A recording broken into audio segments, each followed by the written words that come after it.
கோவை ஸ்ரீ அபிராமி கல்விக் குழுமங்களின் 15வது பட்டமளிப்பு விழா தமிழ்நாடு பாடத்திட்ட வடிவமைப்பு குழு தலைவர் முன்னாள் இஸ்ரோ விஞ்ஞானி டாக்டர் மயில்சாமி அண்ணாதுரை, தமிழ்நாடு செவிலியர் மற்றும் மருத்துவச்சி மன்ற பதிவாளர் டாக்டர் சங்கர் சண்முகம் ஆகியோர் பங்கேற்பு. கோவை ஸ்ரீ அபிராமி கல்வி நிறுவனங்களின் 15வது பட்டமளிப்பு விழா நடைபெற்றது. மருத்துவர் பெரியசாமி தலைமையில் நடைபெற்ற விழாவில் சிறப்பு விருந்தினராக தமிழ்நாடு பாடத்திட்ட வடிவமைப்பு குழு தலைவர் முன்னாள் இஸ்ரோ விஞ்ஞானி டாக்டர் மயில்சாமி அண்ணாதுரை கலந்து கொண்டார். தலைமை விருந்தினராக தமிழ்நாடு செவிலியர் மற்றும் மருத்துவச்சி மன்ற பதிவாளர் டாக்டர் சங்கர் சண்முகம் பங்கேற்றார். விழாவில் ஸ்ரீ அபிராமி கல்வி நிறுவனங்களின் இயக்குநர்களான மருத்துவர்கள் குந்தவி தேவி, செந்தில்குமார், பாலமுருகன், உமாதேவி, சுசித்ரா ஆகியோர் முன்னிலை வகித்தனர். விழாவில் அபிராமி கல்வி நிறுவனங்களின் செவிலியர் கல்லூரி, மருந்தியல் கல்லூரி, தொழில்சார் சிகிச்சை கல்லூரி, பிசியோதெரபி மற்றும் இணை சுகாதார அறிவியல் ஆகிய கல்லூரிகளில் இளநிலை மற்றும் முதுகலை பயின்ற மாணவ மாணவிகளுக்கு பட்டங்கள் வழங்கப்பட்டது.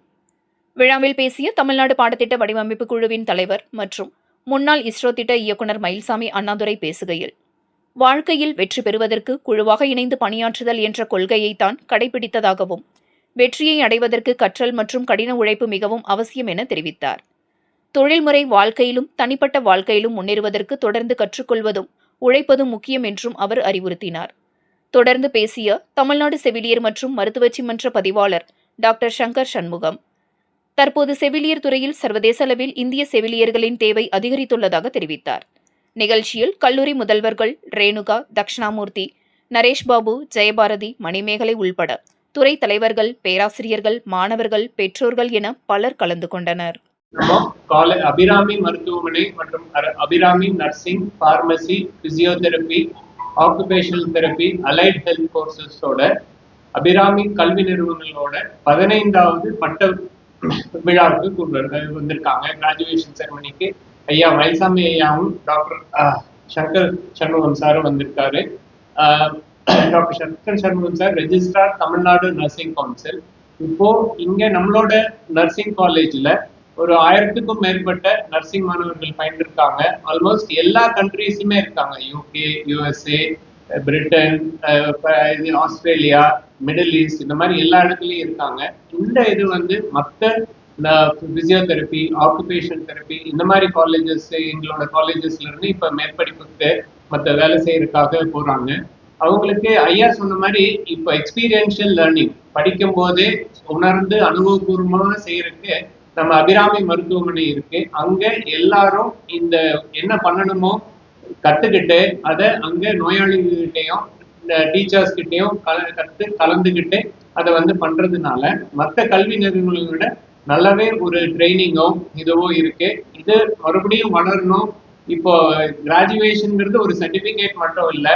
மயில்சாமி ஐயாவும் டாக்டர் சங்கர் சாரும் ஒரு நல்ல உதாரணம். இவங்க உதாரணத்தை பார்த்து கத்துக்கிட்டு இருக்கிறவங்க மறுபடியும் மேலும் வளரணும் அப்படிங்கிறதுக்காக தான் ஐயாவும் 2 பேரும் வந்திருக்காங்க. அவங்க இப்போ இந்த கிராஜுவேஷன் செரமனியில உரையாற்றுவாங்க. மக்களுக்கு முக்கியமா கிராஜுவேட்ஸ்க்கு ஒரு நல்ல ஊக்கம் அளிக்கிறதுக்காக வந்திருக்காங்க. அவங்களுக்கு நன்றி தெரிவிச்சுக்கிறேன். அதாவது செவிலியர் கல்வி இப்போ இஸ் இன்டர்நேஷனல் பிளாட்ஃபார்ம்ல ஒரு செவிலியருக்கான தேவை நெக்ஸ்ட் பிலிப்பைன்ஸ், இந்தியா தான் சப்ளை பண்றாங்க இது அயல் நாடுகளுக்கு. அது மட்டும் இல்லாம ஒரு செவிலியர் படிப்பு, ஒரு GNM, diploma nursing R BSc nursing படித்தாலும் அதுக்கு மேற்கொண்டு படிப்பதற்கான வாய்ப்புகள் இக்கல்லூரியிலே இருக்கு. எம்எஸ்சி இருக்கு, பிஹெச்டி இப்போ இந்த வருஷம் ஆரம்பிச்சிருக்காங்க அபிராமி கல்வி நிறுவனங்கள். ஒரு குழந்தை ஒரு +2 முடிச்சுட்டு இங்க இந்த கல்வி நிறுவனங்களை ஜாயின் பண்ணாங்கன்னா அவங்க வெளியே போறப்ப ஒரு டாக்டரேட் பண்ணிட்டு தான் போற அளவுக்கான வசதிகளும் இந்த கல்வி நிறுவனங்கள்ல கொடுத்துருக்காங்க. அது ஒரு பெரிய சாதனை இந்த கல்வி நிறுவனங்களோட. அது பெரியசாமி ஐயாவோட அயராத உழைப்புக்கு ஒரு எடுத்துக்காட்டு.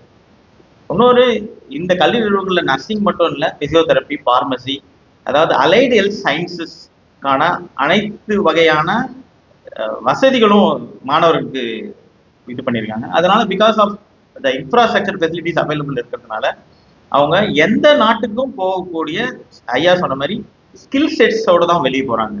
அந்த ஸ்கில் செட்ஸ்க்கான லேபார்டரி பயிற்சி எல்லாமே கல்வி நிறுவனங்கள், அபிராமி கல்வி நிறுவனங்கள் கொடுப்பதனால, அதனாலதான் மருத்துவர் ஐயா சொன்னது மாதிரி இன்னைக்கு கல்லூரியோட முன்னாள் மாணவர்கள் அனைவரும் பல்வேறு நாடுகள்ல பணிபுரிந்து வராங்க.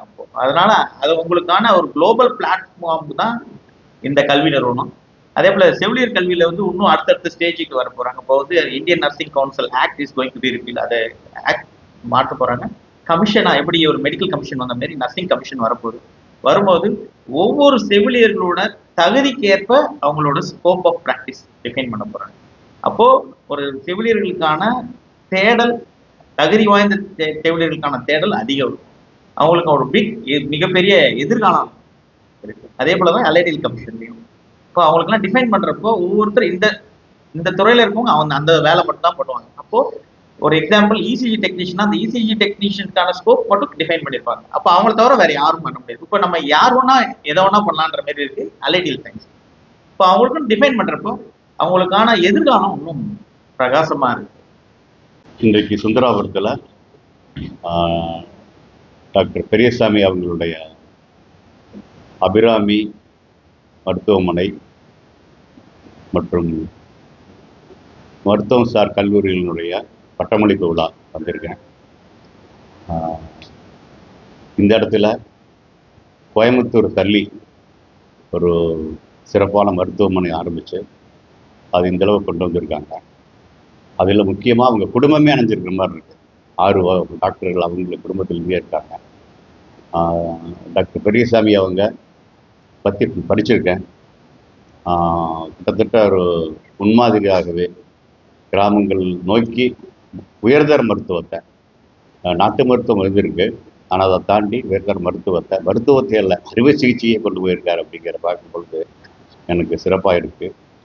இன்றைக்கி ரொபோட்டிக்ஸ் மூலிமா சர்ஜரி பண்ண முடியும், அறுவை சிகிச்சை பண்ண முடியும் அப்படிங்கிற இந்த காலகட்டத்தில் அதை நோக்கி அவர் வந்திருக்கார். அதாவது ஆரம்ப கட்டத்தில் நம்முடைய கிராமங்களுக்கு என்ன தேவை அப்படிங்கிறத தாண்டி இது மாதிரி பெரிய மருத்துவமனை கொண்டு வந்ததை தாண்டி இன்னும் அதிநவீன மருத்துவங்களை கொண்டு போய் சேர்ப்பதற்கான வழிமுறைகளை கொடுக்கறதை தாண்டி அதற்கான பயிற்சிகள் கொடுக்கக்கூடிய பேரா ஃபார்மசிஸ், மெடிக்கல் சயின்ஸ் அதுவும் கொண்டு வந்திருக்கும் பொழுது இது வந்து சிறப்பாக இருக்குது. இதில் இன்றைக்கு மாணவர்களுக்கு பட்டம் கொடுத்து இந்த பட்டமளிப்பு உரை பெற்றுவதற்காக வந்திருக்கேன். இந்த ஊருக்கு பக்கத்திலேயே பிறந்து வளர்ந்துங்கிற முறையில் ஒரு மகிழ்ச்சிகரமான நாளாக நான் பார்க்குறேன். இதை நீங்கள் வந்ததும் எனக்கு ரொம்ப மகிழ்ச்சியாக இருக்குது.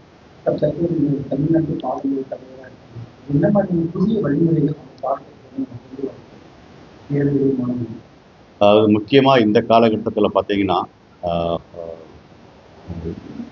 என்ன திறன்கள் வேணும் அப்படிங்கிறது, எதிர்காலத்தில் என்ன திறன்கள் வேணும் அப்படிங்கிறது தொழில்முறை நிறைய மாறுதல் வருவதற்கான வாய்ப்புகள் உருவாக்கி பார்த்துருக்கோம்.